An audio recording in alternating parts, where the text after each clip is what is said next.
چین کتنی بڑی طاقت ہے؟ چین کو امریکہ کے متبادل کے طور پر دیکھا جاتا ہے، لیکن چین کا جی ڈی پی امریکہ کے جی ڈی پی سے $7 ٹریلین کم ہے۔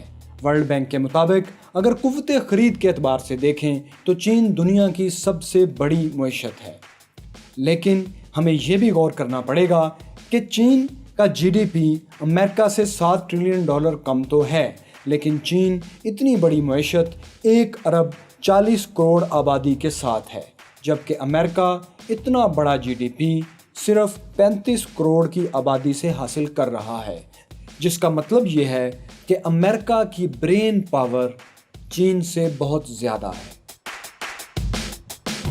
لیکن ایک اور طرح سے دیکھیں تو چین دنیا کی سب سے بڑی معیشت ہے، امریکہ سے بھی بڑی۔ وہ یوں کہ امریکہ اپنی جی ڈی پی کا 97% 97% قرض کی شکل میں ادا کرتا ہے، جبکہ چین کا فارن ڈیٹ صرف 13% ہے۔ چین کے پاس $3.3 ٹریلین کے فارن ریزرو ہیں، جو دنیا میں سب سے زیادہ ہیں۔ چین کے بعد دوسرا ملک جس کے پاس زیادہ فارن ریزرو ہیں وہ جاپان ہے، لیکن جاپان کے فارن ریزروز چین کی نسبت آدھے سے بھی کم ہیں، جس کا مطلب ہے کہ چینی معیشت امریکی معیشت سے بہت مضبوط قدموں پر کھڑی ہے۔ دفاعی لحاظ سے دیکھیں تو چین کے پاس 23 لاکھ کی تعداد میں دنیا کی سب سے بڑی ایکٹیو فوج ہے، لیکن نیشنل پاور انڈیکس میں چین کو دنیا کی سب سے بڑی فوجی طاقت نہیں مانا جاتا، بلکہ امریکہ اور روس کے بعد تیسرے نمبر کی عالمی فوجی طاقت مانا جاتا ہے، جس کی بنیادی وجہ چین کا سائنس اور ٹیکنالوجی میں امریکہ اور روس سے پیچھے ہونا ہے۔ چین کا دفاعی بجٹ $215 ارب ہے، جو امریکہ کے $611 ارب کے مقابلے میں بہت کم ہے۔ اس کے باوجود چین امریکہ اور روس کے مقابلے کے ہتھیار اپنے ملک میں خود تیار کر رہا ہے۔ چین کے نئے mega project one belt one road اور اس سے جڑے سی پیک جیسے بڑے منصوبوں نے دنیا میں ایک نئے ورلڈ آرڈر کی گھنٹی بجا دی ہے۔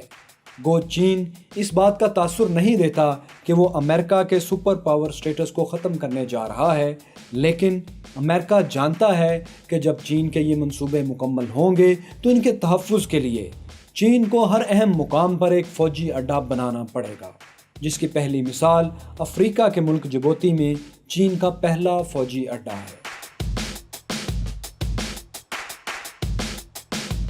سیاسی لحاظ سے دیکھیں تو اقوام متحدہ میں سلامتی کونسل کی مستقل رکنیت چین کے سیاسی قد کاٹ کو بہت بڑھا دیتی ہے۔ روس اور پاکستان سے بہترین تعلقات بھی چین کی طاقت ہے۔ بھارت کے ساتھ خراب تعلقات اور مشرقی جزائر پر تنازعات چین کی کمزوری ہیں۔ لیکن چین اپنی معاشی اور تحقیقی قوت کو کام میں لا کر سمندر میں نئے جزیرے اور نئے فوجی اڈے بنا رہا ہے تاکہ مشرقی سمندر کے مسائل کو طاقت اور حکمت دونوں کے امتزاج سے حل کر سکے۔ تو کیا چین ایک عالمی سطح کی طاقت ہے؟ تو اس کا مختصر جواب یہ ہے کہ چین بلا شبہ ایک عالمی طاقت ہے، لیکن امریکہ کے مقابلے کی طاقت ابھی نہیں ہے۔